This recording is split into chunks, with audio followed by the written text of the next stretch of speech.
জবানবন্দিতে সাবেক আইজিপি মামুন, শেখ হাসিনাকে রাতের ভোটের পরামর্শ দেন জাবেদ পাটোয়ারি। হাসিনাকে দেশে ফেরাতে আওয়ামী লীগের নতুন পরিকল্পনা। জানাবো ইসলামী দলগুলো নির্বাচন পদ্ধতির পরিবর্তন চায় কেন, এবং সর্বশেষ জানাবো বাগেরহাটে কমবে, গাজীপুরে বাড়বে সংসদীয় আসন, বলছেন ইসি। এতক্ষণ শুনছিলেন সংবাদ শিরোনাম, এবারে বিস্তারিত।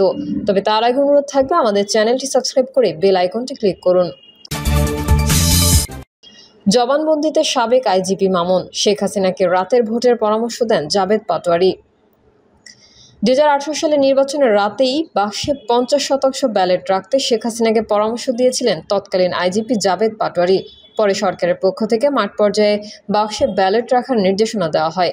আন্তর্জাতিক অপরাধ ট্রাইব্যুনালের এক মামলায় চলতি বছরের 24শে মার্চ ঢাকার মুখ্য মহানগর হাকিম আদালতে আরেক সাবেক আইজিপি চৌধুরী আবদুল্লাহ আল মামুনের 5 পৃষ্ঠার জবানবন্দিতে উঠে এসেছে এমন চাঞ্চল্যকর তথ্য।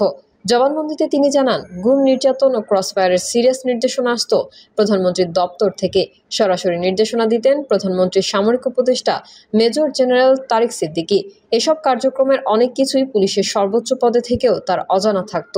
তিনি আরও বলেন, কাউকে উঠিয়ে আনা, গুম করে রাখার মতো বিষয়গুলো সাবেক সামরিক উপদেষ্টা জেনারেল তারিক সিদ্দিকী সরাসরি গোয়েন্দা কর্মকর্তাদের মাধ্যমে বাস্তবায়ন করতেন। এ ব্যাপারে পুলিশের আইজি হওয়া সত্ত্বেও আমাকে সবকিছু অবহিত করা হতো না।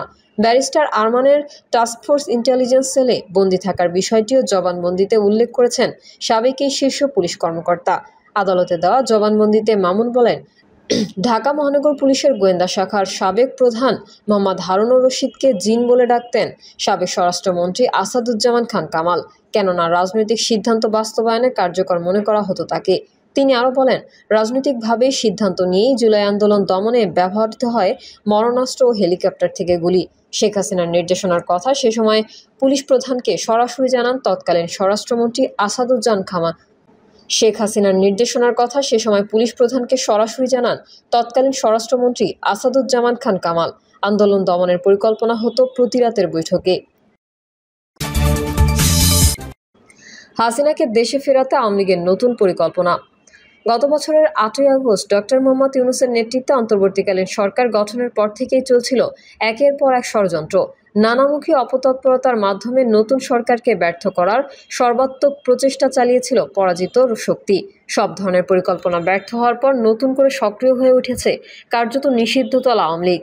এবার তাদের টার্গেট বড় ধরনের হামলা চালিয়ে দেশকে অস্থিতিশীল করে তোলা। এবার আওয়ামী লীগ নেতা বাহাউদ্দিন নাসিম এবং সাবেক প্রধানমন্ত্রী শেখ হাসিনার সহকারী একান্ত সচিব সাইফুজ্জামান শেখরের নির্দেশে দেশকে অস্থিতিশীল করার চক্রান্ত চলছে। অনাকাঙ্ক্ষিত ঘটনা কিভাবে ঘটাবে, ঘটনার পর কিভাবে পালাবে, শেখ হাসিনাকে কিভাবে দেশে ফিরিয়ে আনবে, জনসমাগম কোথায় ঘটাবে প্রভৃতি বিষয় নিয়ে এর মধ্যে একটি প্রশিক্ষণ কর্মসূচি সম্পন্ন করেছে কার্যত নিষিদ্ধ আওয়ামী লীগ। 8ই জুলাই সকাল 10টা থেকে সন্ধ্যা 6টা পর্যন্ত রাজধানীর একটি কনভেনশন হলে ওই প্রশিক্ষণ সম্পন্ন হয়। সেখানে অংশ নেন 400 নেতাকর্মী। নির্দেশদাতা শেখর এবং নাসিম বিদেশে পলাতক থাকলেও আওয়ামী লীগ নেতা সোহেল রানা ও শামীমা নাসরিন শম্পার নেতৃত্বে নাশকতা ছক হচ্ছিল। তাদের পরিকল্পনা ছিল শাহবাগে বসার, অস্থিতিশীল করে শেখ হাসিনাকে দেশে ফিরিয়ে আনার পরিকল্পনাও তাদের ছিল। পরিকল্পনায় যুক্ত শম্পা, সোহেল রানা সহ ঢাকা থেকে 14 জনকে সন্ত্রাস বিরোধী আইনে গ্রেফতার করার পর 2 দফা রিমান্ডে নেওয়া হয়েছে। এছাড়া সারা দেশে আরও বেশ কিছু গ্রেফতার করা হয়েছে। আইনশৃঙ্খলা রক্ষাকারী বাহিনীর উচ্চ পর্যায়ের সূত্র যুগান্তরকে বিষয়টি নিশ্চিত করেছে। সূত্র জানায়, কনভেনশন হলটি বুকিং করেন শামীমা নাসরিন শম্পা। তার বাড়ি গোপালগঞ্জে। তিনি আওয়ামী লীগের রাজনীতির সঙ্গে জড়িত। জনশক্তি রপ্তানিকারক প্রতিষ্ঠানের আড়ালে তিনি ভাড়া নেন কনভেনশন হল। ভাড়া নেওয়ার সময় বলা হয় তারা বিদেশে জনশক্তি রপ্তানি করবেন, এজন্য কিছু লোককে প্রশিক্ষণ দিতে হবে। এই পরিকল্পনার মাস্টারমাইন্ড হলেন সোহেল রানা। তিনি যুবলীগের রাজনীতির সঙ্গে জড়িত, বাড়ি বরগুনায়। সূত্র জানায়, প্রশিক্ষণ কর্মসূচিতে যোগ দেন সারা দেশ থেকে আওয়ামী লীগ, ছাত্রলীগ ও যুবলীগের 400 জন নেতাকর্মী। রেজিস্ট্রেশন কার্যক্রম সম্পন্ন করার সময় এক একজনের ব্যবহার করেন এক এক ছদ্মনাম। কারো পরিচয় দেওয়া হয় রাজমিস্ত্রি, কেউ কার্পেন্টার, কাউকে বানানো হয় বাগান পরিচর্যাকারী এবং বা অন্যান্য শ্রমজীবী। কনভেনশন হলের ম্যানেজার আওয়ামী লীগ নেতাদের পরিকল্পনার কথা জানলেও হলের অন্য স্টাফরা কিছু জানতেন না। তবে মামলা হওয়ার পর পুলিশ যখন তদন্তে যায় তখন সবাই জানতে পারেন সবকিছু। বিষয়টি নিয়ে কাজ করছে বেশ কয়েকটি গোয়েন্দা সংস্থা। সবার আগে তথ্য পায় এনএসআই এবং এসবি। এই দুইটি গোয়েন্দা সংস্থার দেওয়া তথ্য অনুযায়ী শম্পা ও সোহেল রানাকে গ্রেফতার করে ঢাকা মহানগর গোয়েন্দা পুলিশ। পরদিন সন্ত্রাস বিরোধী আইনে তাদের বিরুদ্ধে মামলা হয় রাজধানীর ভাটারা থানায়। প্রশিক্ষণের বিষয়বস্তু সম্পর্কে জানতে চাইলে আইন প্রয়োগকারী সংস্থার নির্দিষ্ট সংশ্লিষ্ট সূত্র জানায়, আওয়ামী লীগ, নিষিদ্ধ ছাত্রলীগ, স্বেচ্ছাসেবক লীগ সহ দলীয় নেতাকর্মীদের কার্যক্রম গতিশীল করা, রাজপথে নামা, দেশকে অস্থিতিশীল করার জন্য তারা কোথায় বসবে, কে কতজন লোক আনবে, কোথায় কিভাবে আত্মগোপনে লুকিয়ে থাকবে, নিজেদের কথোপকথন কিভাবে হবে, দলীয় জনসমর্থন বাড়ানো এবং ষড়যন্ত্রের মাধ্যমে দেশকে অস্থিতিশীল করে শেখ হাসিনাকে ফিরিয়ে আনা সহ নানা বিষয়ে কর্মসূচি দেওয়া হয়েছে। 29 জুলাই থেকে 8 আগস্টের মধ্যে যে কোনো দিন হামলা হতে পারে গোয়েন্দাদের আশঙ্কা। তাই এই 11 দিনের জন্য সর্বাত্মক প্রস্তুতি নিচ্ছে আইনশৃঙ্খলা বাহিনী। জানতে চাইলে Dhaka metropolitan police commissioner Sheikh Mohammad Sajjad Ali যুগান্তরকে বলেন, অপরাজিত রাজনৈতিক শক্তির অপতৎপরতার পরিকল্পনা আমরা জেনেছি, সেই অনুযায়ী যথাযথ ব্যবস্থা নিচ্ছি। মূল হোতাসহ ইতোমধ্যে বেশ কয়েকজনকে গ্রেফতার করেছি। আশা করছি তারা সফল হতে পারবে না। পুলিশের ঢাকা রেঞ্জের ডিআইজি রেজাউল করিম মল্লিক বলেন, 29 জুলাই থেকে 8 আগস্ট পর্যন্ত এই 11 দিন যে নাশকতার আশঙ্কা করা হচ্ছে সে বিষয়ে আমরা সর্বাত্মক প্রস্তুতি নিয়েছি। কোনো ফ্যাসিবাদী চক্রের স্থান থেকে ঢাকা রেঞ্জে হবে না। ঢাকা রেঞ্জের যেখানেই ফ্যাসিস্টরা লুকিয়ে থাকুক না কেন তাদের আইনের আওতায় আনা হবে। এ বিষয়ে সব জেলার এসপিকে আমি কঠোর নির্দেশনা দিয়েছি। ইসলামী দলগুলো নির্বাচন পদ্ধতির পরিবর্তন চায় কেন? দলগুলো বলছে, আনুপাতিক প্রতিনিধিত্ব বা পিআর পদ্ধতিতে একটি নির্বাচনে দেওয়া প্রত্যেকটি ভোট কাজে লাগে এবং প্রতিটি ভোট সংসদে সমানভাবে প্রতিনিধিত্ব করে।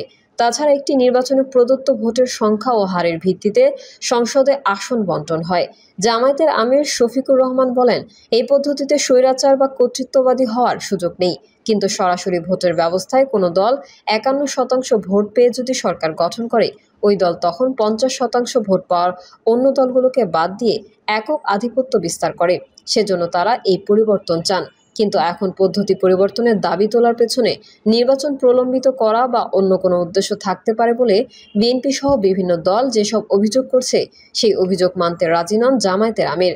দলটির আরেক নেতা সৈয়দ আবদুল্লাহ মোহাম্মদ তাহের বলেন, কোনো দল সর্বনিম্ন 1% ভোট পেলেই সংসদে আনুপাতিক প্রতিনিধিত্ব পাবে এই প্রস্তাব তারা করেছেন। ফলে বেশিরভাগ দল প্রতিনিধিত্ব করার সুযোগ পাবে বলে তারা মনে করছেন। ফলে ছোট দলগুলোর এই পদ্ধতিতে বেশি আগ্রহ, কারণ এমন অনেক দলের আসন ভিত্তিক সরাসরি ভোটে জিতে আসা কঠিন। বামপন্থী বিভিন্ন দলও আনুপাতিক প্রতিনিধিত্বের পক্ষে। আনুপাতিক পদ্ধতির ভোটে ব্যালটে প্রার্থী থাকবে না, দলীয় প্রতীকে ভোট হবে। একটি দল যত শতাংশ ভোট পাবে সেই অনুপাতে আসন বণ্টন হবে। বিশ্বের 170টি দেশের মধ্যে 91টি দেশে আনুপাতিক নির্বাচন ব্যবস্থা প্রচলিত। এই অঞ্চলে নেপাল ও শ্রীলঙ্কায় এই পদ্ধতি চালু রয়েছে। তবে বিএনপি ও এর মিত্র দলগুলো বলছে, বাংলাদেশের বাস্তবতায় এই পদ্ধতি বাস্তবায়ন করা সম্ভব নয়। এই পদ্ধতি চালু করতে আরও অনেক সময় প্রয়োজন। বাংলাদেশে ভিন্ন একটি দিক হচ্ছে, নির্বাচন ঘিরে রাজনীতিতে মেরুকরণ হয় জোটগতভাবে। 2001 সাল থেকে জোটগতভাবে নির্বাচন করার প্রবণতা বেড়েছে। ছোট ছোট দলগুলো যেমন বড় একটি দলের জোটে আশ্রয় নিয়ে আসন ভাগাভাগি করার ভোটে অংশ নেয়। এতে বড় দলগুলোর প্রতিপক্ষকে হারানোর লক্ষ্য বা স্বার্থ থাকে। জোটগতভাবে নির্বাচনে অংশ নেওয়ার ক্ষেত্রে আনুপাতিক প্রতিনিধিত্বের পদ্ধতি কিভাবে কার্যকর করা হবে সেই প্রশ্ন উঠছে। এ ব্যাপারে ইসলামী দলগুলোর নেতারা বলছেন, এসব প্রশ্নে আলোচনার মাধ্যমে ঠিক করা হবে। কিন্তু এই প্রশ্নও রয়েছে যে ভোটাররা তাদের এলাকায় সরাসরি প্রতিনিধি নির্বাচিত করতে পারবে না। এছাড়া এলাকার প্রতিনিধি কিভাবে ঠিক করা হবে এ ব্যাপারে জামায়াত ইসলামী আন্দোলনের নেতারা বলছেন, এলাকায় সরাসরি প্রতিনিধি থাকার কারণে দুর্নীতি, ক্ষমতার অপব্যবহার সহ নানা অনিয়মের অভিযোগ ওঠে। সংসদে আইন প্রণেতারা উন্নয়ন সহ স্থানীয় সরকারের কাজে যুক্ত না হয়ে শুধু আইন প্রণয়নে ভূমিকা রাখবে সেটা তারা চান। পরে এর পাল্টা বক্তব্য হাজির করছেন বিএনপি নেতারা। তারা বলছেন, এই পদ্ধতি চালু করার পর্যায়ে যেতে বাংলাদেশে কমপক্ষে 1 দশক সময় নিয়ে কাজ করতে হবে। সংসদে আইন প্রণেতারা উন্নয়ন সহ স্থানীয় সরকারের কাজে যুক্ত না হয়ে শুধু আইন প্রণয়নে ভূমিকা রাখবে সেটা তারা চান। পরে এর পাল্টা বক্তব্য হাজির করছেন বিএনপি নেতারা। তারা বলছেন, এই পদ্ধতি চালু করার পর্যায়ে যেতে বাংলাদেশে কমপক্ষে 1 দশক সময় নিয়ে কাজ করতে হবে। প্রিয় দর্শক, এই ছিল এখনকার সর্বশেষ সংবাদ। আপডেট সংবাদ পেতে চ্যানেলটি সাবস্ক্রাইব করে বেল আইকনটি ক্লিক করুন। কমেন্টে আপনার মতামত জানিয়ে আমাদের সাথেই থাকুন। ধন্যবাদ সবাইকে। আল্লাহ হাফেজ।